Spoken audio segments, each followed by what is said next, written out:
Hello everybody. If you want to read all the stories in full, please go to www.steveuk.blog. Thank you. Short story 640, The Last Song of Emberwood, Homophones 8, Intermediate. The climb was unforgiving, a bitter wind whipping through the ancient trees of Emberwood. It was a miserable course for anyone to take, especially in this weather, but I had no choice. My grandfather's cryptic letter, a strange mix of history and riddles, had sent me here on a quest to find a hidden treasure. The path before me was a dark tunnel of gnarled branches and thorns. As I pushed forward, a sharp clack of stone against stone echoed from a hidden crevice. I froze, my hand clutching the worn, leather cord that held my map. I knew this forest had a reputation for its ghostly choir, but I'd always dismissed it as a myth. My grandfather's letter was a difficult cloze test of sorts, a puzzle I had been trying to solve for weeks. It spoke of a place where a harmonic chord would unlock the path, and a key made of black dust would reveal the final clue. I had deciphered most of it, but the last two parts were a mystery. I found the final letter in his desk drawer, an old sealed envelope. It contained a small, coarse leather pouch. Inside, a strange, dark powder like powdered coal filled it. He also left me a note saying, "Bring back what is due," and on the back of the envelope, a small note read, "Check your spelling and the check will be clear." I had no idea what he meant by that. As I made my way deeper into the forest, I finally saw a flicker of light through the trees. I approached carefully, my heart pounding in my chest. What I saw was a clearing where a single, ancient stone ruin stood. The sight of it was incredible. It was a historical site that had never been documented. I took a deep breath. This was it. I had to climb the stone ruin to find the treasure. As I scaled the slick, mossy rocks, I found a small alcove near the top. Inside, I found a single piece of parchment, and I could barely make out the writing. It said, "The treasure isn't gold or jewels, it's the last song of the Emberwood." The song was the final clue to the mystery. The harmonic chord was a specific melody, a combination of notes, not a physical object. The black dust wasn't powdered coal but a rare pigment, a form of ground coal used to trace the final notes on the parchment which would light up as if by magic. I finally understood. The last song of Emberwood was a magical spell to ward off evil spirits, and it would only be unlocked by those who understood its true purpose. I used the pigment to trace the notes on the parchment and they began to glow. A magical light enveloped the clearing, and I heard a beautiful, melodic choir of voices singing the last song of Emberwood. The clack, the group of ghostly spirits that had guarded the treasure, was finally at peace. They had been trapped here for centuries, waiting for someone to find a clue and release them. The check for my troubles was a sense of peace, a feeling of closure that my grandfather had finally passed on. I would now be able to cite a primary source about this place, and I would be able to return to the world with a new understanding of this place. I finally understood that the real treasure was not the gold or jewels I had expected, but the feeling of peace that came with finally understanding my grandfather's final gift. Vocabulary notes. Cloze, noun, a test in which words have been removed from a text and the participant has to replace them. It's often used as a way to assess language comprehension. Example, my grandfather's letter was a difficult cloze test of sorts, a puzzle I had been trying to solve for weeks. Similar words, fill in the blanks, gap fill, completion exercise. Clack, noun, a group of people hired to applaud or heckle a performer. In a broader sense, it can refer to a group of sycophantic followers. Example, the clack, the group of ghostly spirits that had guarded the treasure, was finally at peace. Similar words, clique, coterie, entourage, fan club. Clime, noun, a region considered with reference to its climate. It often has a poetic or literary feel. Example, the clime was unforgiving, bitter wind whipping through the ancient trees of Emberwood.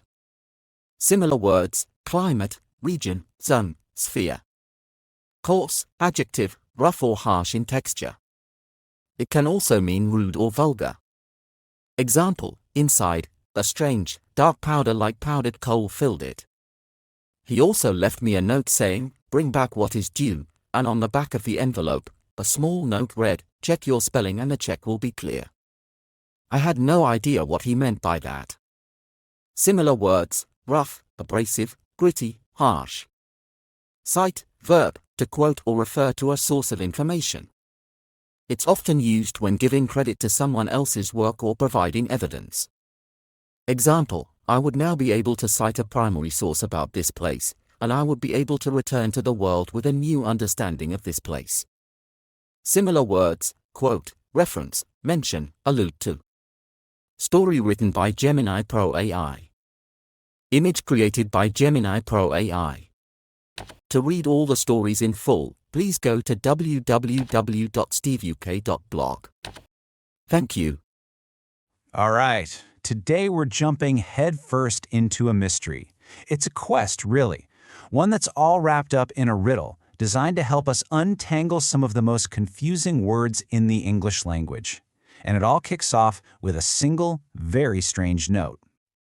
So this is where our story starts. A grandfather leaves this note behind. Check your spelling and the check will be clear.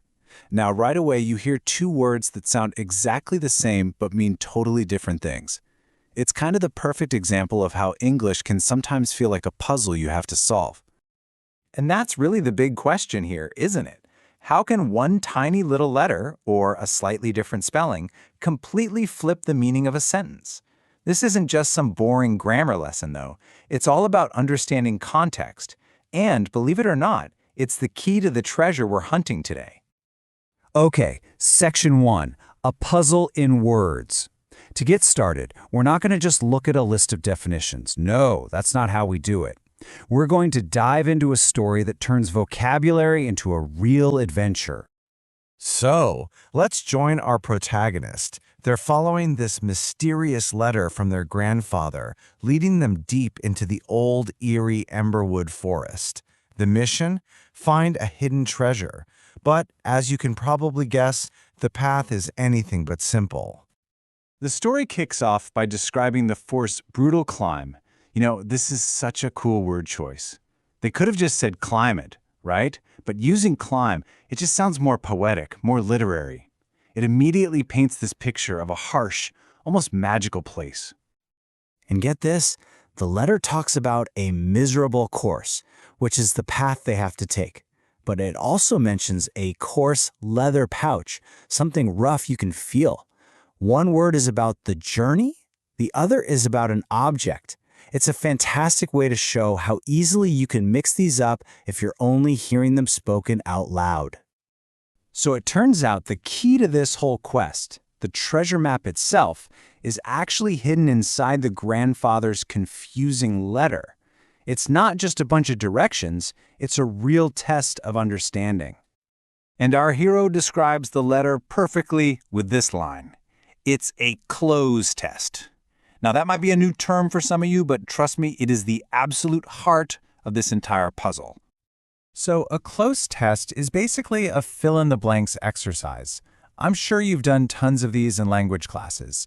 You have to use the words around the blank, the context, to figure out what's missing.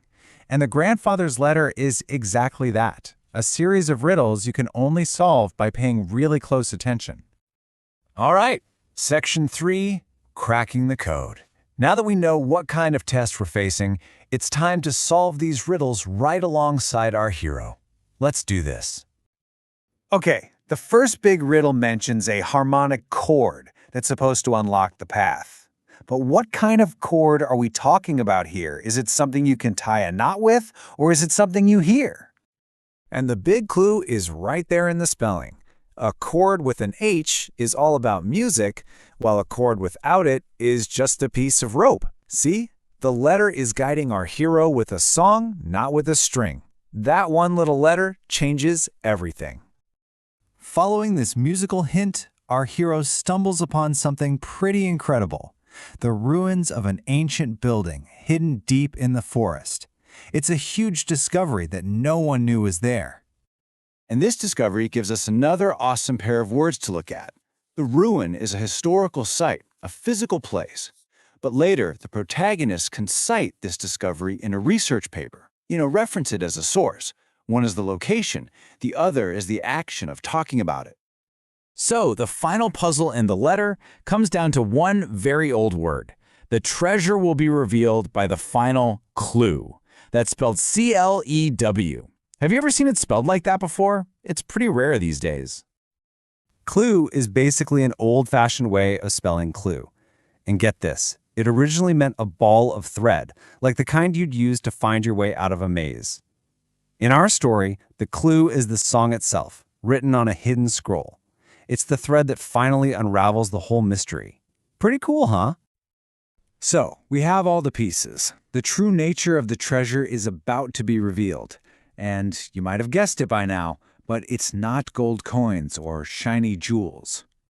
And now the final pieces just fall right into place. Our hero finds the parchment and realizes that the black dust mentioned in the letter is actually a special pigment. They use it to trace the musical notes, and as they do, the score starts to glow, and this incredible melody just fills the air. As the song plays, a choir of ghosts appears. The story calls them the clack. Now, a clack is usually a group of people literally hired to applaud at a show. But here it's used in this beautiful, almost heartbreaking way to describe these spirits who've been waiting for centuries to hear their last song and finally be free. And this brings us full circle, right back to that very first riddle. Check your spelling and the check will be clear. The reward, the payment, the check, it wasn't money at all. It was this powerful feeling of peace, of setting those spirits free, and finally understanding the grandfather's incredible last gift. So after that whole journey through the Emberwood, what's our treasure? Well, it's a new, much deeper understanding of some very specific and very powerful words. So let's look at the treasure we unlocked. We navigated the harsh clime and the tricky coarse. We learned the difference between a musical chord and a simple chord, a historic site and the act to cite something. We even learned the puzzle maker's tools, the cloze test, the final clue, and that ghostly clock. And it all led to the final check, a feeling of peace. So if you take one thing away from our quest today, let it be this. Context is absolutely everything. In any book you read, any conversation you have, it's the information surrounding the words that gives them their true power. That's the key that unlocks what they really mean. Which really leaves us with one last question to think about. If a single story can hide all this meaning, just imagine what other treasures and secrets are just waiting to be found in the words that we use every single day. That's something worth exploring.